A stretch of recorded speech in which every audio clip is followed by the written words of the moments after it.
Bonjour Henri Montfort. Bonjour. Donc nous nous étions vus il y a déjà 8 ans pour faire le point sur votre situation d'homme pranique, Mhm, qui vous nourrissez de prana. mhm. Et donc maintenant, après toutes ces années où vous avez fait des conférences, vous avez fait des soins pour des personnes, vous avez fait un livre, et vous estimez que vous êtes à une nouvelle étape de votre vie. Oui. Est-ce que vous pouvez nous parler de la situation dans laquelle vous vous trouvez aujourd'hui? Pendant 10 ans, j'ai fait des groupes pour emmener les personnes dans la nourriture pranique. Je faisais quatre groupes par an à peu près. Donc j'ai à peu près emmené à peu près 1000 personnes dans la nourriture pranique. Et maintenant, je ressens le besoin de travailler un peu sur la méditation, sur ma famille, etc. Et puis de continuer ce que je fais au niveau des soins, mais de prendre un peu de distance par rapport à la vie publique, si on veut. Voilà. D'accord. Et alors, disons, quelle leçon vous tirez de toutes ces années dans lesquelles vous avez découvert une nouvelle dimension de l'humanité, d'une certaine façon, Oui, c'est selon ça. vous? Est-ce que vous pouvez expliquer, rappeler brièvement les principes de cette Ben, démarche? l'état pranique, pour moi, fait partie des changements de paradigme tels qu'on les entend. C'est-à-dire que sur cette planète, on arrive à un moment de l'histoire de l'humanité où on a des tellement gros problèmes qu'il faut vraiment trouver quelque chose de nouveau. C'est pas faire avec de l'ancien à faire du nouveau, mais c'est carrément reprendre des critères qui n'ont jamais été explorés. Et surtout sortir de ce rôle de prédateur que représente l'homme. Tout ce qui touche l'homme, malheureusement, il le détruit. Et dans la nourriture, on le voit bien aussi. Sortir aussi de tous les lobbies agroalimentaires, médicaux, etc. Parce que pour moi, la nourriture vous rend malade. Et la même médecine, soi-disant, va vous soigner. Mais en règle générale, les deux lobbies fonctionnent ensemble. Donc les gens n'ont pas intérêt à ce que ces gens-là n'ont pas intérêt à ce que les gens soient en bonne santé. Et la première chose que l'on obtient avec la nourriture pranique, c'est la santé justement. C'est-à-dire qu'on tombe plus malade. Moi j'ai une carte vitale, je ne sais même pas comment elle marche. C'est-à-dire que j'ai jamais, depuis au moins 15 ans ou 20 ans, je ne suis pas allé dans une pharmacie et j'ai pas vu un médecin. D'accord. Vous pouvez rappeler à ceux qui découvriraient votre démarche en quoi consiste la démarche pranique? La nourriture pranique, c'est simplement se nourrir sans nourriture solide, c'est-à-dire prendre la nourriture du prana. La prana étant l'énergie de la vie pour moi. Elle est tout autour de nous, il faut simplement la capter. Comme font les plantes, comme font les animaux. Ils se mettent en contact avec cette énergie et ils captent cette énergie directement. C'est ça la vie pranique. Et ça veut dire que vous ne vous nourrissez plus Depuis 15 ans. d'éléments solides. Voilà, depuis 15 ans. Depuis 15 ans. Même pas de jus de Non, non, non, légumes ou de jus de non, non, fruits, de rien du tout. de l'eau. L'eau parce que je soigne les gens. Et comme je soigne les gens, j'ai besoin de me nettoyer à l'intérieur. Comme on prend une douche, j'ai l'impression, je sais pas, l'impression que je dois me nettoyer aussi de tout ce que je prends sur moi quand je soigne les personnes. Donc l'eau me sert à ça. Mais si je suis en vacances avec mon petit garçon ou ailleurs, j'arrête de boire aussi. Parce qu'on Ouais. peut arrêter de manger et arrêter de boire. Alors Le comment? prana, il est partout. Voilà. Ouais.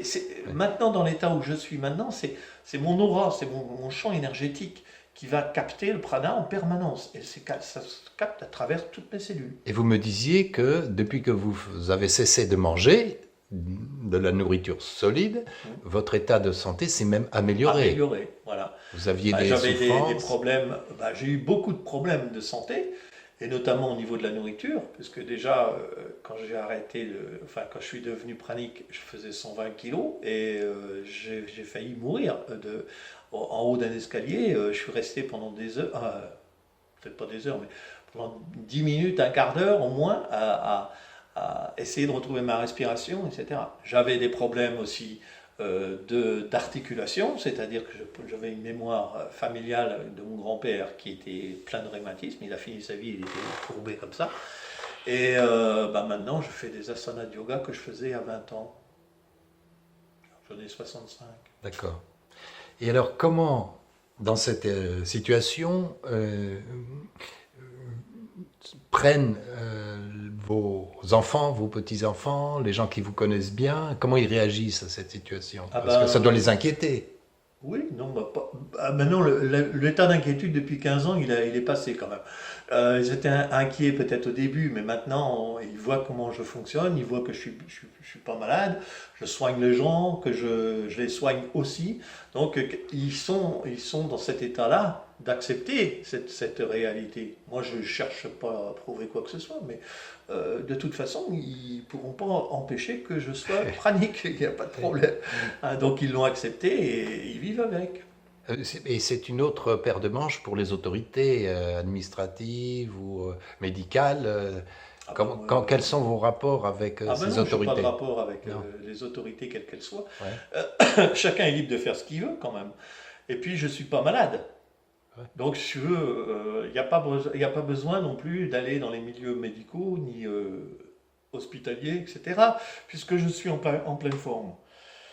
Moi, je dis aux gens, je ne vous dis pas de faire pareil que moi. Je ne fais pas de prosélytisme. Je n'essaye pas que tout le monde devienne pranique ou j'allais sur Ouais. le drapeau du prana pour dire non, non, non, il n'y aura jamais de mouvement pranique parce que c'est une démarche individuelle. Ça D'accord. concerne la personne. Maintenant, comme on disait tout à l'heure, ce qui est important, c'est que les gens sachent ce que c'est que le prana et comment on devient pranique.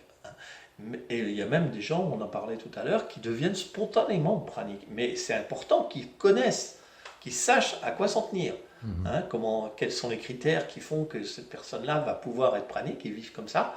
Mais c'est pas affolant, il y en aura de Alors, plus en plus de personnes comme ça. donc, si c'est un phénomène qui, et moi je l'ai constaté également, se répand un peu partout dans le monde, Oui. et qu'il y a même des personnes qui ne font pas une démarche volontaire, mais qui se trouvent dans une situation où elles n'ont plus à manger et elles tiennent des jours et des jours et des mois sans Absolument, manger, absolument. et que ça les inquiète elles.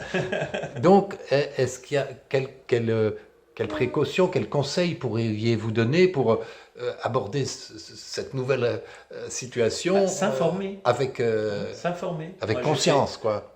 personnellement, j'ai fait suffisamment de conférences un petit peu partout.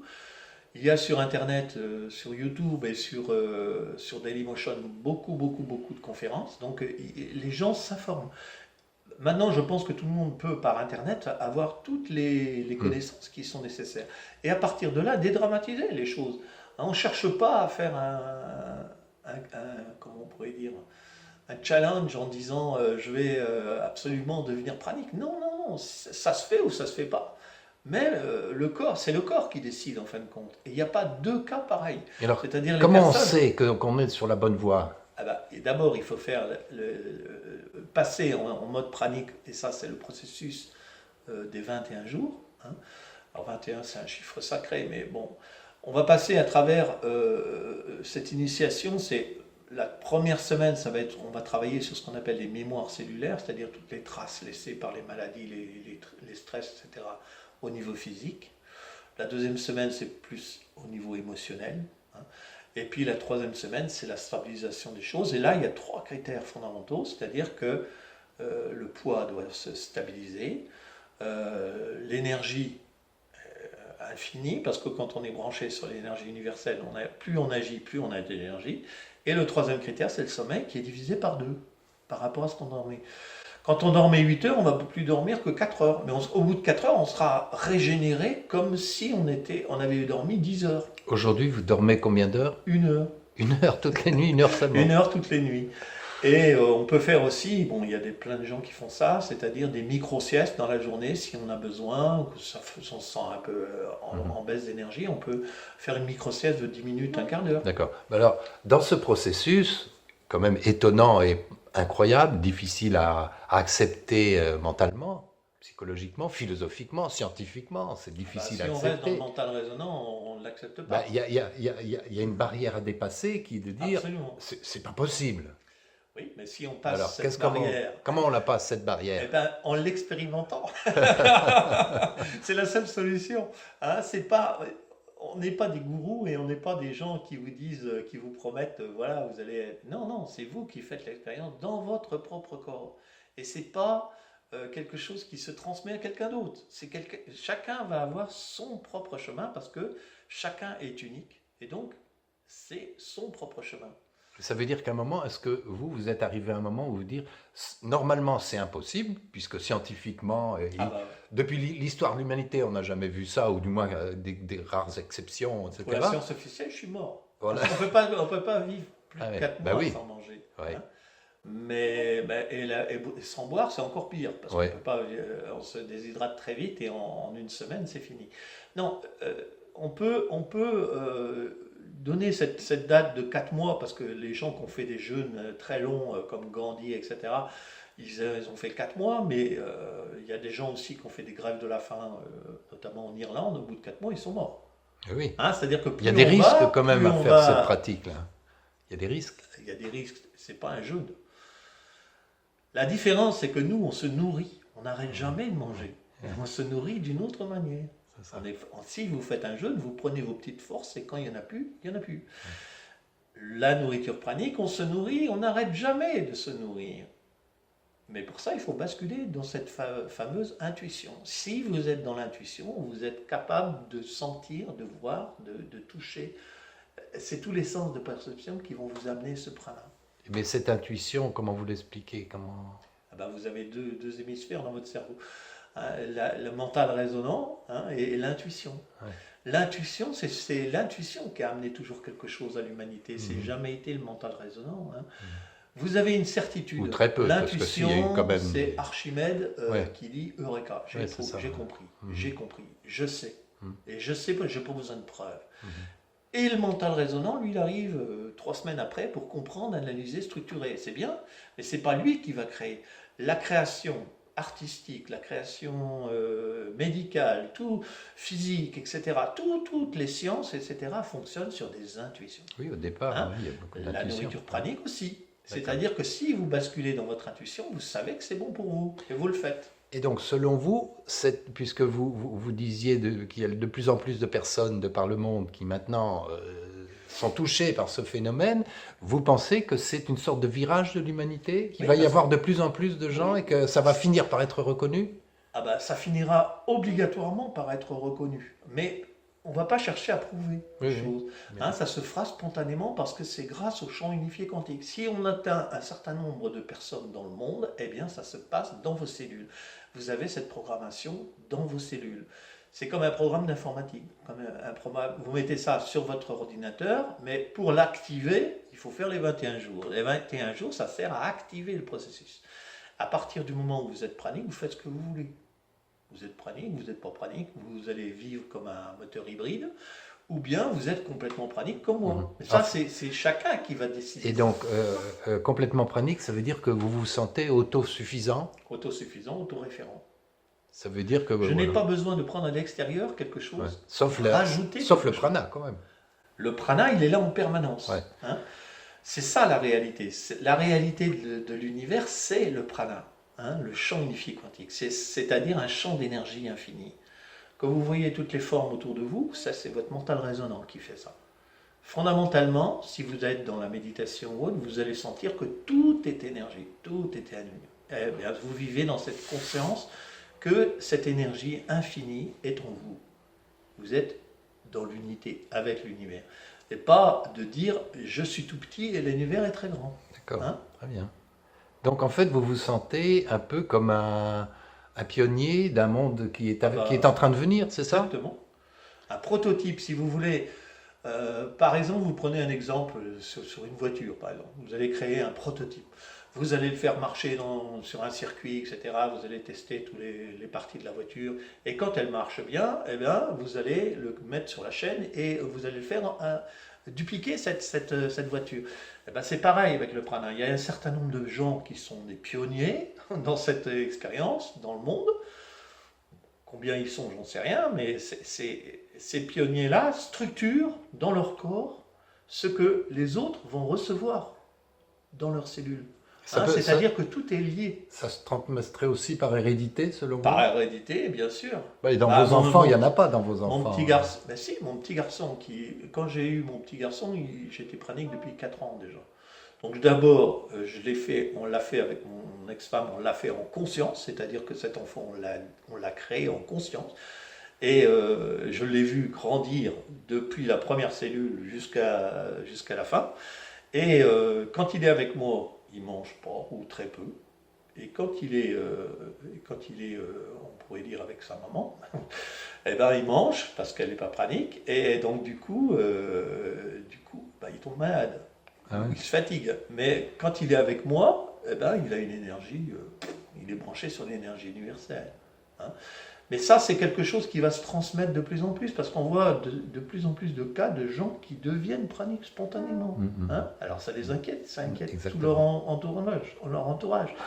Mais ce sera une réalité auquel il va falloir s'habituer, parce qu'il y en aura de plus en plus. Ça serait bien qu'il y ait une sorte d'étude plus sérieuse de ces phénomènes. Tout le monde le réclame.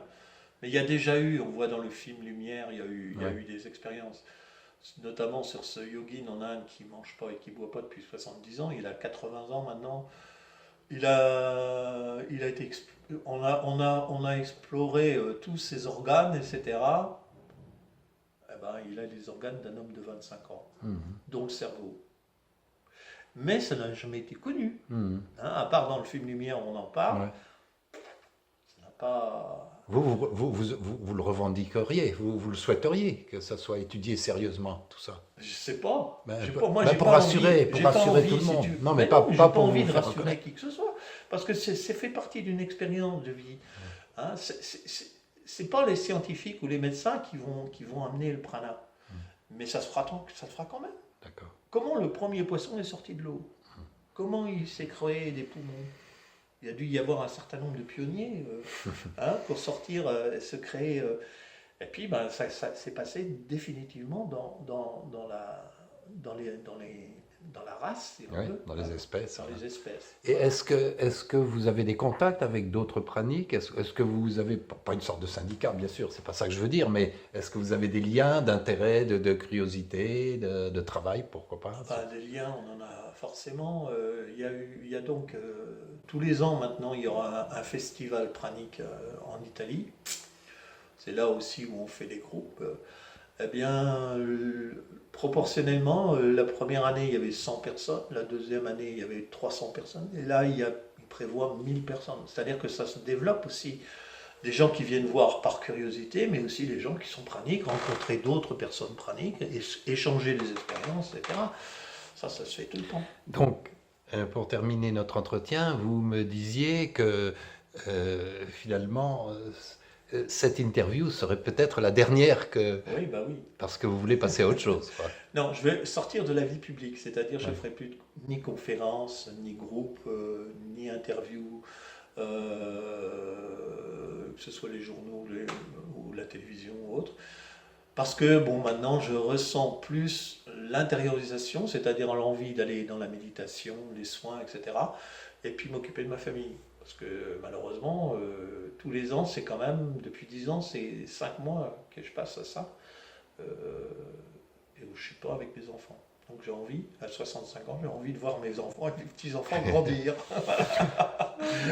Ça sera une belle conclusion. Merci Henri Montfort. Merci beaucoup.